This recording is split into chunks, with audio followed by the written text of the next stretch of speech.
வணக்கம், இது உங்கள் ஏமன் தோயஸ். கடந்த 10 நாளா எங்க போனாலும் கேட்டுட்டு இருக்க ஒரு வார்த்தை ஜல்லிக்கட்டு. எங்க பார்த்தாலும் அதை பத்தி தான் பேச்சு, எங்க பார்த்தாலும் அதுக்காக தான் போராட்டம். இது இன்னும் 5 நாளுக்கு தொடரும். அதுக்கப்புறம் 3 வருஷமா அந்த கேஸ் நடந்துட்டு இருக்கு. எல்லா வருஷமும் ஜனவரி 1 15 நாள் இதை பத்தி பேசுறோம், அதுக்கப்புறம் இதை மறந்துடுறோம். இது எதனால? ஏன்னா இதுக்காக போராடுறவங்களுக்கு கூட இதை பத்தி ஒன்னும் தெரியல. சிட்டி சைட்ல இதுக்காக போராடுற ஸ்டூடெண்ட்ஸ் யார்கிட்ட போய் கேட்டு பாருங்களேன். ஜல்லிக்கட்டுனா என்ன, எப்படி இது நடக்கும், என்ன ரூல்ஸ், இது எதுக்காக பாதுகாக்கணும், இதை பேன் பண்ணா என்ன நடக்கும், பேட்டா யாரு, இந்த கேள்விக்கெல்லாம் மேக்சிமம் யாருக்குமே பதில் தெரியாது. என்னன்னே தெரியாம போராடிட்டு இருக்கோம். எதுக்கு எடுத்தாலும் இது நம்ம கலாச்சாரம், தமிழ் பண்பாடுன்னே பேசிட்டு இருக்கோம். முதல்ல அதுவே தப்பு. இது தமிழ் பண்பாடு இல்ல, இந்திய பண்பாடு. ஜல்லிக்கட்டுன்றது 3500 வருஷத்துக்கு முன்னாடி இண்டஸ் வேலி சிவிலைசேஷன்ல இருந்து இருக்கு. ப்ரூவ் பண்ற ராக் பெயிண்டிங்ஸே டெல்லி நேஷனல் மியூசியம்ல தான் இருக்கு. தடை பண்றதே அவனுங்க தானே. அப்ப ஆரம்பிச்ச இந்த பண்பாடை இப்போ வரைக்கும் ஃபாலோ பண்றது தமிழர்கள் மட்டும்தான். மாட்டு அடக்கிறதுன்றது நம்ம கலாச்சாரம். கிருஷ்ண பகவான் 7 கால மாட்டை அடக்கிதான் நப்பினைய கல்யாணம் பண்ணாரு. சரி, ஜல்லிக்கட்டுன்னா என்ன தெளிவா கேளுங்க. மஞ்சு விரட்டு, வட்டம் மஞ்சு விரட்டு, வெளி விரட்டு, இந்த 3 வகையில நடக்கும். மஞ்சு விரட்டுல மாடு வாடி வாசல் வழியா வெளியே வரும். வந்த உடனே அங்க இருக்க பிளேயர்ஸ் எல்லாம் அதோட திமிழ், அதாவது ஹம்ப டைட்டா புடிச்சிட்டு ஒரு குறிப்பிட்ட டிஸ்டன்ஸ்க்கு டிராவல் பண்ணணும். வெளி விரட்டுனா மாடு அப்படியே ஓபன் கிரவுண்ட்ல விட்டுருவாங்க. யார் அதை அடக்கி கீழே படுக்க வைக்கிறாங்களோ அவங்க தான் வின்னு. வட்டம் மஞ்சு விரட்டுல மாடை 15 மீட்டர் கயிறுல கட்டியிருப்பாங்க. அந்த மாட்டை யாரு அடக்கி கீழே படுக்க வைக்கிறாங்களோ அவங்க தான் வின்னர். எல்லா மாடுகளையும் ஜல்லிக்கட்டுல விட முடியாது. வெறும் 6 பிரீடு மாடை மட்டும் தான் ஜல்லிக்கட்டுக்கு யூஸ் பண்றாங்க. அந்த 6ல ஒரு பிரீடு ஆலம்பாடி, அது டோட்டலாவே அழிஞ்சு போச்சு. ஒரு மாடு பிறந்த உடனே அது ஜல்லிக்கட்டுக்கு சரியா வருமா வராதான்றது முடிவு பண்ணிடுவாங்க. அப்படி செட் ஆகும் செலக்ட் பண்ணிட்டாங்கன்னா அதுக்கு நல்ல சத்தான உணவா கொடுத்து வளர்ப்பாங்க. அதோட கால் ஸ்ட்ராங்கா இருக்கணும்ன்றதுக்காக நீச்சல் அடிக்க குளத்துக்கு கூட்டு போவாங்க. இதை தவிர அந்த மாட்டுக்கு வேற எந்த ஸ்பெஷல் ட்ரைனிங்கும் கிடையாது. மத்த மாடுங்களையாச்சும் வண்டியிலுக்கும் விவசாயத்துக்கும் யூஸ் பண்ணுவாங்க. ஆனா இந்த ஜல்லிக்கட்டு மாடை வேற எந்த வேலையுமே பண்ண வைக்க மாட்டாங்க.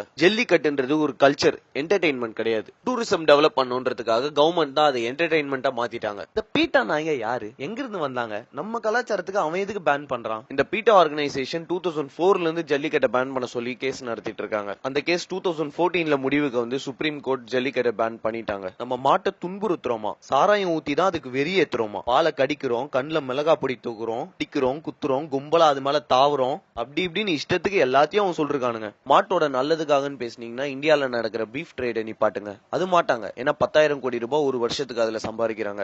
ஏன் உனக்கு ஜல்லிக்கட்டுனா என்னன்னு தெரியுமா? அதோட ரூல்ஸ் தெரியுமா? பிளேயர்ஸ் யாரும் மாட்டோட ஹம்ப், அதாவது திமிழ தவிர எதையுமே பிடிக்க கூடாது. இந்த டைம்ல ஒருத்த மட்டும் தான் மாட்டை பிடிக்க முடியும். 2 பேரா மாட்டு மேல குதிச்சா அவங்க டிஸ்குவாலிஃபைடு, வால் பிடிச்சா டிஸ்குவாலிஃபைடு. களத்துல இறக்கிறதுக்கு முன்னாடி மாட்டோட ஹெல்த்தையும் பிளேயரோட ஹெல்த்தையும் செக் பண்ணிட்டு தான் இறக்குவாங்க. இத டிஸ்ட்ரிக்ட் கலெக்டர் முன்னாடி கவர்மெண்ட் வெட்டினரி டாக்டர் தான் பண்ணுவாரு. இந்த ஈவென்ட் நடக்கிறப்போ அங்க அனிமல் வெல்ஃபேர் போர்ட் மெம்பர்ஸ் இருப்பாங்க. இத்தனை வருஷத்துல பிளேயர்ஸ்க்கு அடிபட்டுச்சுன்னு வேணா நியூஸ் வந்திருக்கலாம். ஆனா ஒரு மாட்டு கூட இது வரைக்கும் அடிபட்டது இல்ல. மாட்டுக்கு அடிபட்டா அந்த ஈவெண்டே கேன்சல் பண்ணிடுவாங்க. மொத்த ஈவென்ட்டும் வீடியோ ரெக்கார்ட் பண்ணி அது கவர்மெண்ட்டுக்கு சப்மிட் பண்ணுவாங்க. மாட்டை அடிக்கிறதுனால தான் அது காட்டுத்தனமா ஓடுதுன்னு சொல்றாங்க. ஆனா அது அப்படி கிடையாது. களத்தோட ஆப்போசிட் கார்னர்ல மாட்டோட ஓனர் நின்னு சிக்னல் கொடுப்பாரு. அந்த கால ஓனர் கிட்ட ஓடி போகும். அந்த மாதிரி தான் அதை ட்ரெயின் பண்ணிருப்பாங்க. 2009ல வந்த ஜல்லிக்கட்டு ஆக்டுக்கு அப்புறம் தமிழ்நாட்டுல ஜல்லிக்கட்டு ரொம்ப ஆர்கனைஸ்டா நடந்துட்டு இருக்கு. சரி, ஜல்லிக்கட்டை பேன் பண்றதுக்கு ரொம்ப கேவலமான ரீசன்லாம் நீங்க சொல்லிட்டீங்க. அதுக்கு நாங்க ஜஸ்டிபிகேஷன் கொடுத்துட்டோம். அது எதுக்கு பேன் பண்ண கூடாதுன்னு நான் சொல்றேன். இதுக்கு முன்னாடி 10 லட்சம் காங்கேயம் மாடு இருந்த நம்ம நாட்டுல இப்போ 15,000 மட்டும் தான் இருக்கு. முன்னாடி எண்ணிக்கையின்படி 4 பசுமாட்டுக்கு ஒரு கால இருந்தது. இப்ப 8 பசுமாட்டுக்கு ஒரு கால தான் இருக்கு. முன்னாடி 130 பிரீடு இருந்த நம்ம நாட்டுல இப்ப 30 பிரீடு தான் உயிரோட இருக்கு. அதிகமா பால் சுரக்கணும்ன்ற ஒரே காரணத்துக்காக ஃபாரின்ல இருந்து ஜெர்சி மாடுகளை கொண்டு வர ஆரம்பிச்சிட்டாங்க. பசுமாடுகளுக்கு அதிகமா பால் சுரக்கணும்ன்ற ஒரே காரணத்துக்காக மத்த நாட்டு கால மாட்டோட விந்தை எடுத்துட்டு வந்து இங்க ஆர்டிபிஷியல் இன்செமினேஷன் மூலமா நம்ம மாட்டு கொடுத்துட்டு இருக்காங்க.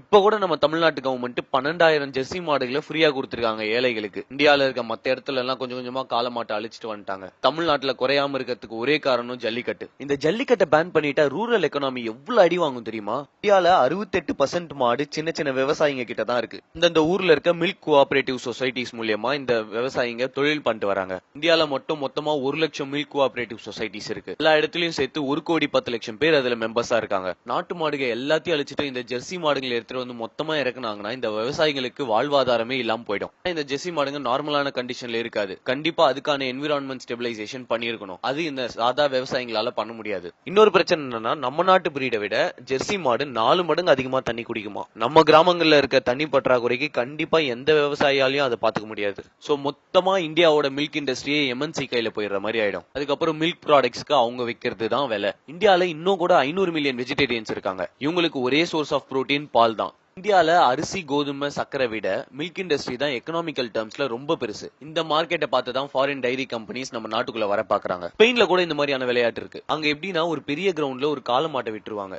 ஒவ்வொரு கத்தியா அதோட முதுகுல குத்தி குத்தி துடிக்க துடிக்க அதை சாவடிப்பாங்க. இன்னொரு கல்ச்சர் என்னன்னா மாட்டோட கொம்புல தாறு கட்டி எரிய வச்சிருவாங்க. அந்த தாறு கொஞ்சம் கொஞ்சமா உருகி மாட்டோட மூஞ்சி ஃபுல்லா பரவும். ஆரம்பிச்சு மூளை வரைக்கும் கொஞ்சம் கொஞ்சமா உருக்கும். இந்த மாதிரி டார்ச்சர் பண்ணி சாவடிச்ச அனிமல்ஸோட ஃபிளஷ் சாப்பிட்டா அவங்க ஃபெர்டிலிட்டி இன்க்ரீஸ் ஆகுமா. மெக்சிகோவோட கலாச்சாரம் தெரியுமா? ஒரு மாட்டுக்கு ஃபுல்லா சாராயம் ஊத்தி போட்ல கட்டி ஒரு ரிவர்ல இழுத்துட்டு போவாங்க. அப்புறம் அதை அடிச்சு அடிச்சு குத்தி குத்தி கொஞ்சம் கொஞ்சமா கொல்லுவாங்க. சவுத் ஆப்பிரிக்கால காளைகளோட கழுத்தை உடைக்கிறது தான் போட்டி. இதெல்லாம் கம்பேர் பண்ணி பாத்தீங்கன்னா இந்தியால நடக்கிற ஜல்லிக்கட்டு அவ்வளவு மரியாதைக்குரியது. ஒவ்வொரு மாட்டையும் தெய்வமா பாக்குறாங்க. இந்த மாதிரி மாடுகளை துடிக்க துடிக்க சாவடிக்கிற அந்த நாட்டுலதான் அதை பேன் பண்ணாம நம்ம ஜல்லிக்கட்டை பேன் பண்றாங்கன்னா என்ன காரணம்? ரெண்டு விஷயம். ஒன்னு ஆர்டிபிஷியல் இன்செமினேஷன், இன்னொன்னு கிராஸ் பிரீடிங். இந்தியாவோட இண்டிபெண்டன்ஸ்க்கு முன்னாடி குஜராத்தோட பாவ்நகர் மகாராஜா பிரேசில் நாட்டுக்கு கிஃப்டா சில கிர் பசு மாடுகளை கொடுத்தாரு. அதாவது நம்ம நாட்டு வெரைட்டியான கிர் பசு மாடுகளை அவங்களுக்கு கிஃப்டா கொடுத்தாரு. இப்போ என்னடான்னா பிப்ரவரி 2016ல குஜராத்ல கிர் பிரீட் மாடுகளோட எண்ணிக்கை ரொம்ப மோசமா போயிட்டு இருக்குன்னு சொல்லி பிரேசில்ல இருந்து ஆர்டிபிஷியல் இன்செமினேஷன் இன்ஜெக்ஷன்ஸ் வாங்கியிருக்காங்க. இதுக்கு நம்ம கவர்மெண்ட் 50 லட்சம் ரூபாய் செலவு பண்ணிருக்காங்க. எப்படி நம்ம கிஃப்டா கொடுத்த மாடு அவன் அவ்வளவு நல்லா வச்சிருக்கான், நம்ம நாட்டு பிரீட கொஞ்சம் கொஞ்சமா அழிச்சிட்டு இருக்கோம். தமிழ்நாட்டிலயும் இந்த பிரச்சனை வராததுக்கு ஒரே காரணம் ஜல்லிக்கட்டு மட்டும் தான். ஜல்லிக்கட்டுனாலதான் நம்ம ஊர் மாடுங்க இன்னும் கூட கிராஸ் பிரீட் ஆகாம ஒரிஜினலா அப்படியே இருக்கு. கேவலம் காசுக்காக கொஞ்சம் கொஞ்சமா ஆயிரக்கணக்கான வருஷமா எவால்வ் ஆன பிரீட நம்ம அழிச்சிட்டு இருக்கோம். அது எப்படி கொஞ்சம் கூட யோசிக்காம ஜல்லிக்கட்டு மாடுங்களை துன்புறுத்துறாங்கன்னு சொல்றீங்க? ஜல்லிக்கட்டு மாடுங்களுக்கு சத்தான உணவா போடணும். ஒரு நாளைக்கு 500ல இருந்து 800 வரைக்கும் அதுக்கு செலவாகும். ஆனா அந்த விவசாயியோட குடும்பம் மொத்தமும் சேர்த்து ஒரு நாளைக்கு 100 ரூபாயில இருந்து 150 ரூபாய்க்குள்ள அவங்க குடும்பத்தை ஓட்டிட்டு இருக்காங்க. பிரேசில்ல இருக்க நம்ம நாட்டு பிரீடு நம்ம நாட்டுல இருக்கிறதோட 2ல இருந்து 3 மடங்கு அதிகமா பால் சுரக்குது. அதுக்கு காரணம் சத்தான உணவு தான். இதெல்லாம் ஒரு சைடுனா ஹெல்த்ன்றது இன்னொரு சைடு. நம்ம நாட்டு மாட்டோட பால் குடிச்சீங்கன்னா ஒபிசிட்டி, ஜாயிண்ட் பெயின், ஆஸ்துமா, கொலஸ்ட்ரால்னு நிறைய டிசீஸ்க்கு அது ஒரு கியூரேட்டிவா இருக்கும். இந்த அளவுக்கு அதுல சத்து இருக்கு. ஆனா இந்த ஜெர்சி மாட்டு பால்ல இருக்க கெசோமார்பின் என்ற கெமிக்கல்னால வயிற்று பிரச்சனை, டயபெட்டிஸ், மென்டல் டிசார்டர்னு நிறைய பிரச்சனை வரும். கொடுமையான ஒரு விஷயம் என்னன்னா நம்ம குடிக்கிற பாக்கெட் பால் எல்லாமே ஜெர்சி மாட்டு பால் தான். இந்த ஜெர்சி மாடுன்றது எங்கிருந்து வந்துச்சு? இத வெஸ்டர்ன் கண்ட்ரீஸ்ல ஸ்டார்டிங்ல வெறும் பீஃபுக்காக மட்டும் தான் யூஸ் பண்ணிட்டு இருந்தாங்க. அதோட பால் அவங்களே குடிக்க மாட்டாங்க.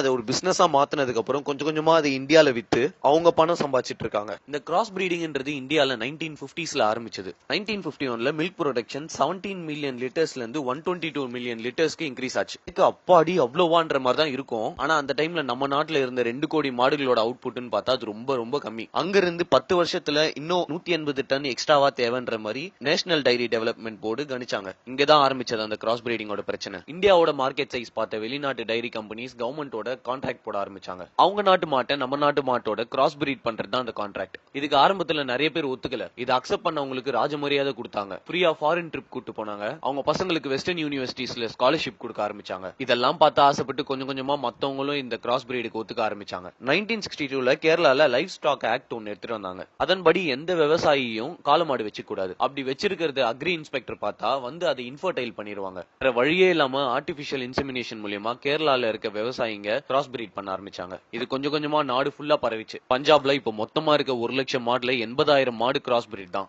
மாதிரி இந்தியால இருக்க ஒவ்வொரு ஸ்டேட்டும் ஒவ்வொரு கண்ட்ரியோட கான்ட்ராக்ட் போட ஆரம்பிச்சிட்டாங்க. இந்த அளவுக்கு மோசமா தமிழ்நாட்டுல போகாததுக்கு ஒரே காரணம் ஜல்லிக்கட்டு. இது மத்தவங்க எதிர்த்தா கூட பரவாயில்ல, நம்ம இந்தியன்ஸே இதை எதிர்க்கிறது தான் கேவலமான ஒரு விஷயம். ஜல்லிக்கட்டு மட்டும் தான் நாட்டு மாடுகளை காப்பாத்துற ஒரே வழி. இப்பவாச்சு புரிஞ்சுக்கோங்க, ஜல்லிக்கட்டுன்றது வெறும் வீர விளையாட்டு கிடையாது. ஃபாரின் டைரி கம்பெனிஸ் எல்லாம் இந்தியாவுக்கு வந்து அவங்க மாட்டோட கிராஸ் பிரீட் பண்ணா இவங்க ப்ரொடக்ஷன் இன்க்ரீஸ் ஆகுன்ற மாதிரி ஐடியா தந்தாங்க. நேஷனல் டைரி டெவலப்மெண்ட் போர்டு அவங்க செலவுல 400 மாடுகளை அங்கிருந்து கொண்டு வந்தாங்க. இந்த கிராஸ் பிரீடிங்கோட ரிசல்ட் தெரிஞ்சுக்க ஒரு எக்ஸ்பர்ட் குரூப் 1965ல கிரியேட் பண்ணாங்க. அந்த குரூப் சொன்ன ரிசல்ட் என்னன்னா, இதே மாதிரி கிராஸ் பிரீடிங் பண்ண ஆரம்பிச்சா நம்ம நாட்டு மாடு அழியும், இன்னொன்னு அந்த பாலை நம்ம குடிக்கிறனால நமக்கு நிறைய ஹெல்த் இஷ்யூஸ் வரும்னு சொன்னாங்க. கவர்மெண்ட் அதை அப்போ பெருசாவே எடுத்துக்கல. இந்த கிராஸ் பிரீட் மாடு ஒரு பிரீடிங்க்கு 4500 லிட்டர் பால் தரும். ஆனா நம்ம நாட்டு மாடு 2500 லிட்டர் பால் தான் தரும். இதை பார்த்து மயங்கினவங்க கொஞ்சம் கொஞ்சமா கிராஸ் பிரீடிங்கை ப்ரமோட் பண்ண ஆரம்பிச்சாங்க. இன்னொரு பிரச்சனையை பத்தி அவங்க யோசிக்கல. நம்ம நாட்டு மாடு அதோட வாழ்நாள்ல 10ல இருந்து 12 வாட்டி பால் தரும். ஆனா அந்த ஃபாரின் பிரீட் மாடு 4 வாட்டி தான் தரும். ஒரு மாட்டோட லைஃப் டைமுக்குன்னு பாத்தீங்கன்னா நம்ம நாட்டு மாடு 25ல இருந்து 30,000 லிட்டர் பால் தரும். ஆனா அந்த ஃபாரின் ஜெர்சி மாடுங்க மொத்தமா 18,000 லிட்டர் தான் தரும். இந்த லாங் டைம் கால்குலேஷனை அப்ப யாருமே போடல. எங்க கணக்கு காட்டினா மாட்டிப்போமேன்றனால இந்தியன் கவர்மெண்ட் இது வரைக்கும்